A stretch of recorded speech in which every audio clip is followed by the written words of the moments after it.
presented by Bal Music.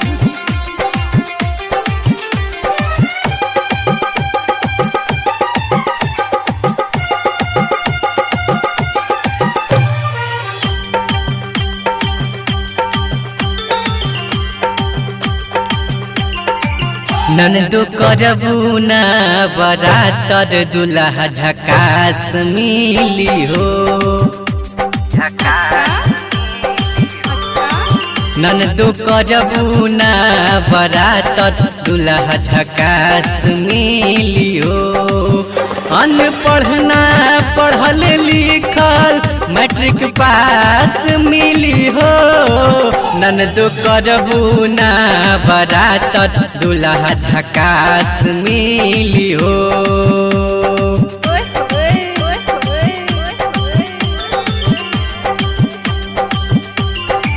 ननदो करबू न बरातर दुल्हा झकास मिली हो।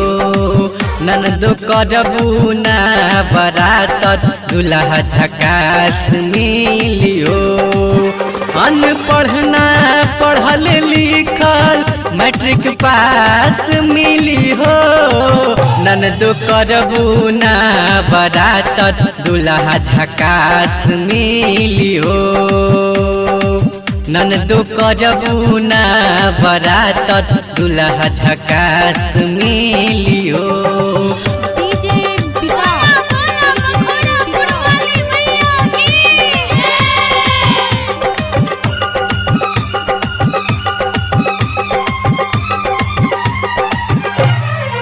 खूब झकास मिली हो, ए समात मिली हो।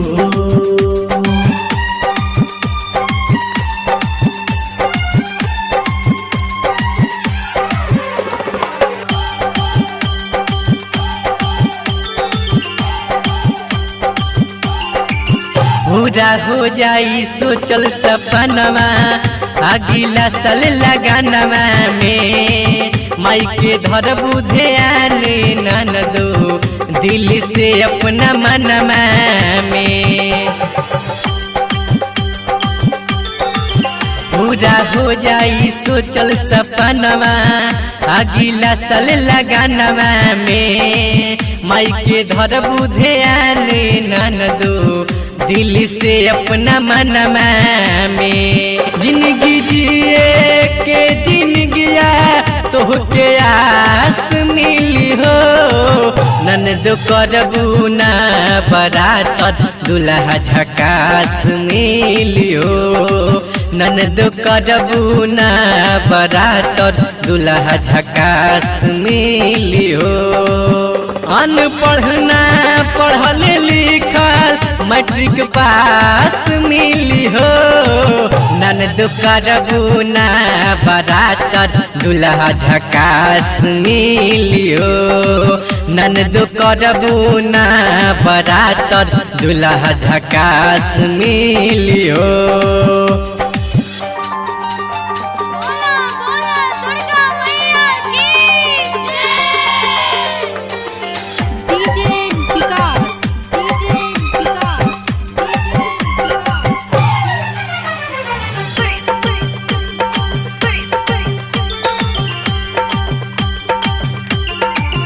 गौतम सिंह के जैसा ने दुल्हा तहरो मिल जाई सुनर हो। मैया के चढ़ाव चरण में तू लाल रंग चुनर हो।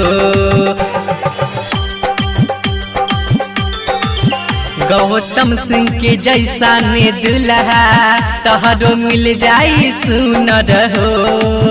मैया के चढ़ाव चरण में तू लाल रंग चुनर हो।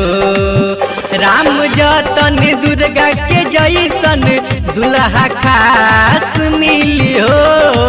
ननदो करबू न बरातर दुल्हा झकास मिली हो।